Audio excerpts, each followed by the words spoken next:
வணக்கம். நம்ம எல்லாருமே ஒரு நல்ல வாழ்க்கை வாழணும்னு ஆசைப்படுவோம் இல்லையா? ஆனா அதுக்காக ரொம்ப கஷ்டப்படணுமா? ரோல்ஃப் டோபலியன் the art of good life புத்தகம் படி அதெல்லாம் தேவையே இல்ல. இன்னைக்கு அந்த புத்தகத்திலிருந்து நம்ம அன்றாட வாழ்க்கையை ரொம்பவே சுலபமாக்குற ஒரு பவர்ஃபுல்லான மென்டல் டூல் கிட்ட உருவாக்க போறோம். இந்த மேற்கோள பாருங்க. இது எவ்வளவு உண்மையானது. இப்போ இருக்கிற உலகம் அவ்வளோ சிக்கலாகிடுச்சு. நம்மளோட உள்ளுணர்வு மட்டுமே வச்சு எல்லாத்தையும் புரிஞ்சுக்கவே முடியாது. இதனால தான் நாம பல சமயங்கள்ல தடுமாறுறோம். ஆனா சரியான மனக்கருவிகள் நம்மகிட்ட இருந்தா இந்த சிக்கல்களை நம்ம ரொம்ப சுலபமா கையாளலாம். சோ ஒரு நல்ல வாழ்க்கைக்கு தேவை ஒரு சக்தி வாய்ந்த மனக்கருவி பெட்டிதாங்க. இன்னைக்கு அதைத்தான் நாம ஒன்னா சேர்ந்து உருவாக்க போறோம். ஒரு சாதாரண நாள்ல நடக்கிற விஷயங்களை வச்சு காலையில வர டென்ஷன்ல இருந்து ராத்திரி சோஷியல் மீடியாவை பார்த்து வர பொறாம வரைக்கும் ஒவ்வொரு சவாலையும் சமாளிக்க ஒரு கருவிய நாம பார்க்க போறோம். இதுதான் நம்மளோட ரோட் மேப். நம்மளோட முதல் பகுதி வாழ்விற்கான கருவி பெட்டி. இது ஏதோ பெரிய தத்துவங்களின் தொகுப்புன்னு நினைக்காதீங்க. தோப்பள்ளி சொல்ற மாதிரி இது உங்க வாழ்க்கையோட ஒரு ஆபரேட்டிங் சிஸ்டம் மாதிரி. எப்படி ஒரு கம்ப்யூட்டருக்கு ஓஎஸ் ரொம்ப முக்கியமோ அதே மாதிரி நம்ம மனசு தெளிவான முடிவுகளை எடுக்க இந்த மன மாதிரிகள் ரொம்பவே உதவும். இப்போ 2வது பகுதிக்கு போகலாம். இழப்புகளை வெற்றிகளா மாத்துறது. உங்க நாள் ஒரு சின்ன எரிச்சலோட தொடங்குதுன்னு கற்பனை பண்ணிக்கோங்க. திடீர்னு ஒரு செலவு அல்லது தேவையில்லாம நேரம் வீணாகுது. இந்த மாதிரி சின்ன சின்ன இழப்புகள் தான் நம்ம நாள் முழுசையும் பாதிக்கும். ஆனா நம்ம கருவி பெட்டியில இருக்கிற முதல் கருவி இந்த இழப்புகளை வெற்றிகளா மாத்திர சக்தியை கொண்டது. பார்க்கிங் ஃபைனு, எதையாவது தொலைச்சிட்டோம், இல்லைனா ஒரு பெரிய கியூ, இந்த மாதிரி சின்ன சின்ன விஷயங்கள் கூட நம்ம மூடை எப்படி கெடுக்குது பாத்தீங்களா? நம்ம நாள் முழுசும் இதனால பாதிக்கப்படலாம். ஆனா இந்த எரிச்சலை ஒரு நொடியில மன அமைதியா மாத்துற ஒரு கருவி இருந்தா எப்படி இருக்கும்? வாங்க நம்ம முதல் கருவியான மனக்கணக்கியல் பத்தி பாப்போம். இதுதான் நம்மளோட முதல் கருவி, மனக்கணக்கியல். சிம்பிளா சொல்லணும்னா, ஒரு பணமோ நேரமோ வீணாகும் போது நம்ம மன அமைதியை காப்பாத்திக்கிறதுக்காக அதை வேறு ஒரு கோணத்துல பாக்குறது. இதுல என்ன ஒரு சுவாரஸ்யம்னா, நம்ம மூளைய நமக்கே சாதகமா பயன்படுத்திக்கிறோம். உண்மையை மாத்தாம அதோட பாதிப்பை மாத்துறோம். இந்த அட்டவணைய பாருங்க. வேக கட்டுப்பாட்டு அபராதம்னு நினைச்சு கோவப்படுறதுக்கு பதிலா வேகமான சாலையை பயன்படுத்தியதற்கான வரின்னு அதை மாத்தி யோசிக்கலாம். பணம் போனது உண்மைதான். ஆனா இந்த 2வது எண்ணம் உங்க மன அமைதியை கெடுக்காது. இதுதான் மனக்கணக்கியலோட பவர். உண்மைகள் மாறல, ஆனா உங்க உணர்வுகள் மாறுது. நம்ம மனநிலையை இப்போ சரி பண்ணியாச்சு. அடுத்து நம்மளோட நாள்ல வர்ற அடுத்த கட்டத்துக்கு போவோம். இது அதிகத்தின் மறைமுக விலை பத்தினது. நம்ம எல்லாருமே வாழ்க்கையில இன்னும் அதிகம் வேணும்னு நினைக்கிறோம். அதிக பணம், அதிக வசதிகள், அதிக தேர்வுகள். ஆனா அதிகம்னாலே சிறந்ததுன்னு அர்த்தமா? இந்த புத்தகம் இதை கேள்வி கேக்குது. இந்த கேள்வியை கொஞ்சம் யோசிச்சு பாருங்க. கணக்கே இல்லாம போட்டோ எடுக்கிற டிஜிட்டல் கேமரா நல்லதா? ஆமான்னு தான் மனசு சொல்லும். ஆனா இங்குதான் புத்தகம் எதிர் உற்பத்தி திறன்ங்கிற ஒரு கருத்தை அறிமுகப்படுத்துது. அதாவது ஒரு மேம்பாடு நமக்கு உதவுறதுக்கு பதிலா அதிக வேலையையும் குறைவான சந்தோஷத்தையும் கொடுக்கலாம். ஆயிரக்கணக்கான போட்டோக்களை ஒழுங்குபடுத்தி சேமிச்சு வைக்கிற வேலையை யோசிச்சு பாருங்க.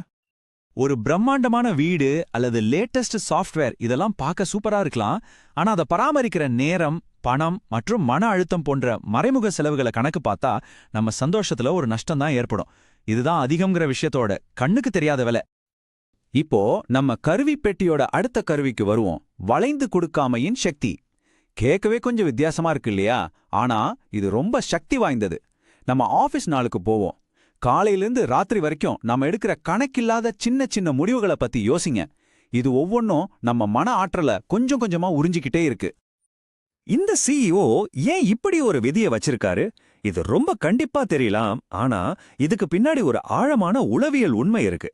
நம்மளோட மன உறுதி ஒரு பேட்டரி மாதிரி. சின்ன சின்ன முடிவுகளுக்கு அதை செலவழிச்சிட்டா பெரிய முக்கியமான முடிவுகளுக்கு ஆற்றலே இருக்காது. இதை தவிர்க்கத்தான் அவர் இந்த உத்தியை பயன்படுத்துறாரு. இந்த உத்திக்கு பேரு உறுதிமொழி. அதாவது அடிக்கடி உங்களை சோர்வடைய செய்யற ஒரு முடிவை உங்க வாழ்க்கையிலிருந்து முழுசா நீக்க நீங்களே உங்களுக்கு போட்டுக்கிற ஒரு தனிப்பட்ட மீற முடியாத விதி. பின்வாங்க வழியே இல்லைங்கிறத உறுதி செய்ய தன்னோட கப்பல்களை எரிச்ச ஹெர்னான் கோர்டஸ போல இந்த உறுதிமொழி உங்களுக்கு வேற வழிகளையே கொடுக்காது. இந்த செயல்முறை ரொம்ப சுலபம். முதல்ல உங்களை சோர்வடைய செய்யற ஒரு தொடர்ச்சியான முடிவை கண்டுபிடிங்க. 2வதா அதை பத்தி மீற முடியாத ஒரு விதியை உருவாக்குங்க. கடைசியா அந்த ஆற்றலை முக்கியமான விஷயங்களுக்கு செலவு பண்ணுங்க. சின்ன விஷயங்கள்ல வளைஞ்சு கொடுக்காம இருக்கிறதால பெரிய விஷயங்கள்ல நீங்க சுதந்திரமா பறக்க முடியும். இப்போ நம்ம நாளோட இறுதிக்கு வருவோம். வேலை முடிஞ்சு ஓய்வெடுக்கிற நேரத்துல நம்ம சோஷியல் மீடியாவை பார்க்கறோம். அப்போ ஒரு நச்சு உணர்ச்சி நம்மள பாதிக்குது. பொறாம. நம்ம கருவி பெட்டியில இந்த பொறாமையிலிருந்து தப்பிக்கிறதுக்கும் கருவிகள் இருக்கு. ஒரு நண்பன் வெற்றி பெறும்போதெல்லாம் எனக்குள் ஏதோ ஒன்று இறந்து விடுகிறது.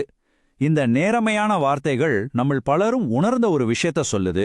டோபெலியன் படி சோஷியல் மீடியால நம்ம பார்க்குற மற்றவங்களோட மெருகூட்டப்பட்ட வாழ்க்கையின் ஒரு பகுதி மட்டும்தான் இந்த பொறாமை தீய இன்னும் பெருசா வளர்க்குது. அப்போ இந்த பொறாமையை எப்படி சமாளிக்கிறது? புத்தகம் சில வழிகளை காட்டுது. முதல்ல உங்கள மத்தவங்களோட ஒப்பிடுறத நிறுத்துங்க. ரெண்டாவதா கவனக்குவிய மாயைய ஞாபகம் வச்சுக்கோங்க. அதாவது நீங்க பொறாமப்படுற அந்த ஒரு விஷயம் ஒரு புது காருன்னு வச்சுப்போமே, அவங்களோட மொத்த சந்தோஷத்துல ரொம்ப சின்ன பங்கு மட்டும்தான் வகிக்குது. முழு படத்தையும் பார்க்கும்போது பொறாம மறைஞ்சு போயிடும். மனக்கணக்கியல் உறுதிமொழி பொறாமையிலிருந்து தப்பித்தல். நம்ம கருவி பெட்டியில உள்ள கருவிகளை பயன்படுத்தி நம்ம நாளைய கடந்துட்டோம். இப்போ இது எல்லாமே நம்மளை எங்க கொண்டு போகுது? புத்தகத்தோட கடைசி மற்றும் மிக முக்கியமான இலக்கை நம்ம அடைகிறோம், அகவெற்றியின் ரகசியம். நம்ம பயணத்தோட உச்சக்கட்டம் இதுதான்.